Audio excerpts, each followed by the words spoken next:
Бүгд найрамдах ардчилсан Лаос улсын талаар хэрэг мэдэх вэ? Лаос улс нь зүүнээрээ Вьетнам, баруун талаараа Тайланд улсаар хүрээлүүлж оршдог. Зүүн өмнөд Азийн далайд гарцгүй цорын гац орон юм. Лаос улс нь дэлхийн хамгийн ядуу орнуудын нэг боловч хүмүүсийн найрсаг зочломт газан амгалан тайван байдал нь жуулчдыг ихээр татдаг. Буддын шашинтай бөгөөд энгийн амьдралаас аз жаргалыг олж авах хэмээн итгэдэг байна.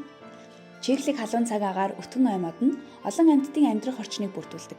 Жишээ нь бидний мэддэг Disney-ийн Turning Red animation дээр гардаг Игдүүдээ улаан панда нь хойд Лаосын ойд амьдардаг билээ. iTrip-ийн зүгээс бид дахин нэг сонирхолтой аяллыг санал болгож байгаа нь сайн дурын ажил хийх Лаос Тайландын аялал юм. Өөргөвчөө үрээд 2 улс 3 хотоор аялангаа сайн дурын ажил хийж гайхалтай туршлага мэдрэмжийг дурсамж болон цуглуулаарай. 16 наснаас дээш хэн ч хамрагдах боломжтой.